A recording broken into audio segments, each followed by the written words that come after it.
Good afternoon, ladies and gentlemen. Shalom. I'm David Mencer, Israeli government spokesman. Today is today's briefing to the international media. Questions in the chat, please, and we'll get to each one after a very quick update from me. It's Wednesday, the 11th of September, day 341 of the October 7th war. On this September the 11th, Israel honors the courage of the United States in facing evil, proving that freedom's spirit is unbreakable. In turn, the October 7th attacks on Israel strengthen our resolve to fight terror, defend our homeland, and stand united for the values that free nations share. First, tragic news that overnight an Israeli Air Force Yanshuf helicopter on a mission to evacuate an injured soldier for medical treatment crashed while landing in Rafah in Gaza. The initial inquiry indicates that the crash was not caused by enemy fire and is still under investigation.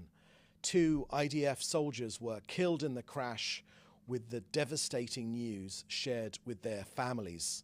7 of our soldiers were injured and evacuated to hospital. An Israeli Air Force investigative committee is examining the circumstances of the crash. Chief Master Sergeant in the reserves Daniel Alush was aged 37 from Tel Aviv. He served in the Special Tactics Rescue Unit 669 and fell in the rescue in southern Gaza. And Chief Master Sergeant in the reserves Tom Ish Shalom was aged 38 and from Nes Harim. He too served in the Special Tactics Rescue Unit 669 and fell in the rescue in southern Gaza. There are clearly no words of mine that can assuage the pain of these families, of their parents. We embrace them and those dear families who have lost precious heroes, sons and daughters in this war for our existence. This war has exacted a heavy toll on all of us, but none more so than the families of our soldiers and especially our fallen soldiers. But as the Prime Minister has said, I promise you, with unity, determination, and faith in the justice of our cause, we will fight, and with God's help, we will win. May their memories be a blessing forever.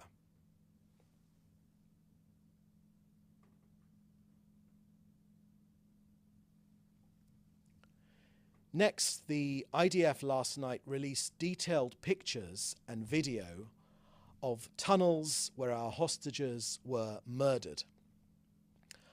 I'm showing you now these photos, which together with video are on the IDF's website and Telegram channel in English, with the entrance to the tunnel under a children's bedroom decorated with Disney characters. But in these terror tunnels, you see no basic sanitation, urine in bottles, pools of the blood of our hostages, these terrible narrow tunnels that you cannot even stand up in. These truly are appalling, appalling images. Carmel Gat, Eden Yerushalmi, Hirsch Goldberg Polin, Alex Lobanov, Almog Sarusi, and Uri Danino, held captive and murdered here in these tunnels. All the evidence has been taken for investigation to track down the terrorists that murdered our people. The government and the IDF are determined to chase down Hamas and their commanders wherever they may be.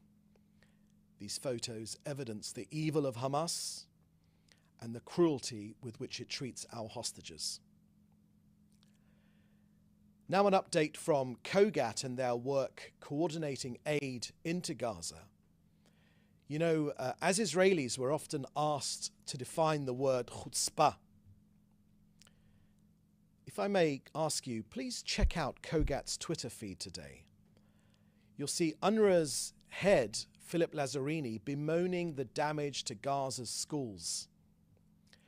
Mr. Lazzarini, where Gaza's schools have been Hamas weapons storage facilities, tunnel access points, where our hostages are kept and murdered, where these schools have been used as terror bases for over a decade, As Kogat makes clear, maybe, Mr. Nazzarini, if you hadn't turned a blind eye to Hamas's use of UNRWA schools, Gazan kids might now actually be in school. UNRWA is a front for Hamas, where it should have been a support to ordinary Gazans to make their lives better and to build a better future for them. On the polio vaccination campaign in Gaza, 81,452 children under the age of 10 were vaccinated in northern Gaza just yesterday. In total, and since the start of the vaccination campaign, 521,903 children were vaccinated for polio in central, southern and northern Gaza. In the last 24 hours, 176 trucks carrying humanitarian aid went into Gaza, with 143 via Kerem Shalom and 33 via Erez.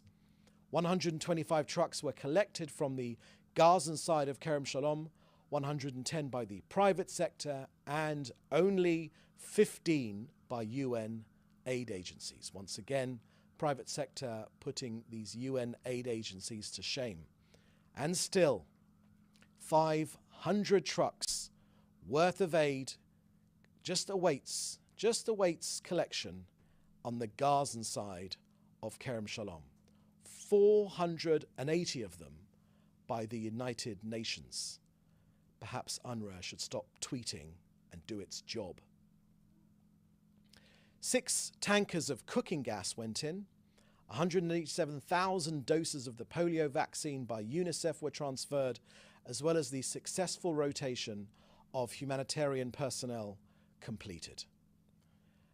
As of today, Israel has facilitated over 50,000 trucks of aid and close to 1 million tons of aid into Gaza since the start of this war. Throughout this war, Israel has prevented the humanitarian crisis that Hamas wanted in Gaza. Hamas wants an outbreak of polio. Israel has prevented one. That's the end of our briefing today. I will now take your questions, which you should put in the chat together with your news outlet. Thank you. First question from Leo Soroka at the Washington Post. President Biden, writes Leo at the Washington Post, President Biden stated today that the shooting that led to the death of Aysenur Aigi is totally unacceptable, and added that the violence in the West Bank has been going on for too long.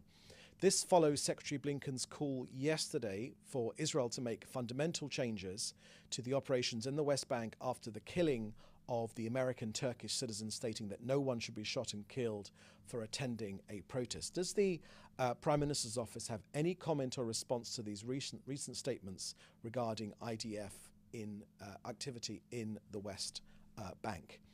Thank you for that question, Leo. The IDF has already produced the preliminary results of investigation. The IDF greatly regrets what has happened here. Clearly, this has been a terrible mistake, and it is investigating the issue fully, the results of which will come out very, very shortly. Clearly, the IDF's rules of engagement are extremely clear in preventing any damage to any harm to civilians. We're after the terrorists and not the civilians. The IDF has made clear that it regrets what has happened to this lady, to this woman, and sent condolences to her family, and is currently investigating, and the results of that investigation will be produced very shortly. Thank you. Next question here is from David Clement from the News Forum. Canada's foreign minister has suspended 30 arms permits to prevent Canadian companies from exporting to Israel. Does the PMO have comment on that development?